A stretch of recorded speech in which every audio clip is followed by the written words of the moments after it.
చాలా కాలం క్రితం వాసు అని ఓ తెలుగు లెక్చరర్ అండి. ఆయనకేమో మలేరియా జ్వరం వచ్చింది. విపరీతమైన చలి, జ్వరం ఇంటి దగ్గరే. సరే నేను ఇంటికెళ్ళి ఆ 2 రోజులు మలేరియా ట్రీట్మెంట్ ఇచ్చేప్పటికి ఆల్మోస్ట్ 1 డేలో జ్వరం తగ్గిపోయింది. ఇప్పుడు ఎలా ఉంది సార్ అన్నాను. అంటే జ్వరం తగ్గిందండి. కానీ ఒక 100 మంది దుడ్డు కర్రలతో బాధేసినట్టుందండి ఒళ్ళంతా అన్నాడు. అది మామూలే సార్, సాయంత్రానికల్లా జ్వరం తగ్గుతుంది. ఈ పెయిన్స్ కూడా తగ్గిపోతాయి. చిన్న ఇంజెక్షన్ ఇస్తానని చెప్పి తిరిగి వెళ్ళిపోబోతున్నాను. నేను మున్సిపల్ కమిషనర్‌కి లెటర్ రాశానండి. మన ఏరియాలో దోమలు ఎక్కువగా ఉన్నాయని అన్నాడు.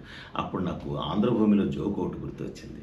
నా చిన్నప్పుడు ఇలాగే ఎవరో ఒక ఆయన మున్సిపల్ కమిషనర్‌కి లెటర్ రాస్తాడు. మా ఏరియాలో దోమలు ఎక్కువ ఉన్నాయి సార్ అని. అప్పుడు మున్సిపల్ కమిషనర్ దగ్గర నుంచి రిప్లై వస్తుంది. సార్ మా చర్యలు మేము తీసుకుంటాం, తప్పకుండా తీసుకుంటున్నాం. మీరు కూడా వాటితో కొంచెం సహచర్యం చేయండి.